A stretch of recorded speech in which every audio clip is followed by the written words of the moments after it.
আজ আমি চিংড়ি মাছের বল দিয়ে শিম রান্না করব। চিংড়ি মাছটা প্রথমে আমি ভালো করে ধুয়ে বেটে নিয়েছি, তার মধ্যে নুন, হলুদ, একটু কাশ্মীরি রেড চিলি মাখিয়ে নিলাম। এদিকে কড়াইয়ে জল বসিয়ে দিলাম। জলটা গরম হওয়ার পর বলের আকারে আমি চিংড়ি মাছের বাটাটা আমি দিয়ে দিলাম। এটা বেশি নাড়াচাড়া করা যাবে না, এটা গ্যাস কমিয়ে রাখা যাবে না, একদম গ্যাস বাড়িয়ে এটা বলের আকারে বানিয়ে নিতে হবে। দেখুন এটা কি সুন্দর সোয়াবিনের মতন দেখতে লাগছে। তো এটা আমার হয়ে গেছে। তো এটা আমি জলটা ছেঁকে তুলে নেব। এই যে জলটা রয়েছে এটা কোনো রান্নায় ঝোল হিসেবে ব্যবহার করতে পারবেন।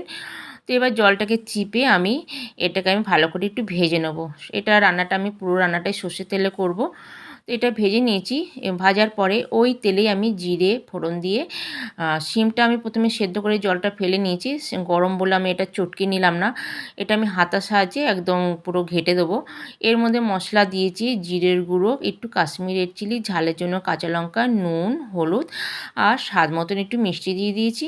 এটা ভালো করে আমি ঘেঁটে ঘেঁটে দেখুন একটু রান্না করে নিয়েছি, একদম পুরো ভেঙে দিয়েছি। এটা প্রায় রান্না হয়ে এসেছে। এবার ভাজা চিংড়ি মাছের বলগুলো দিয়ে আরেকটু রান্না করে নিচ্ছি, ভালো করে মিশিয়ে নিচ্ছি যাতে বলের মধ্যে নুন, ঝাল, মশলা ঢোকে। এই রান্নাটা আমার পুরোপুরি রেডি হয়ে গেছে। ধনেপাতা থাকলে অবশ্যই ধনেপাতা দেবেন। ধনেপাতা দিলে খুবই ভালো লাগে, এটা ভাত রুটি দুটোর সঙ্গেই খেতে ভালো লাগবে। তাহলে রান্নাটা আমার কমপ্লিট। তাহলে সবাই ভালো থাকবেন, সুস্থ থাকবেন, নমস্কার।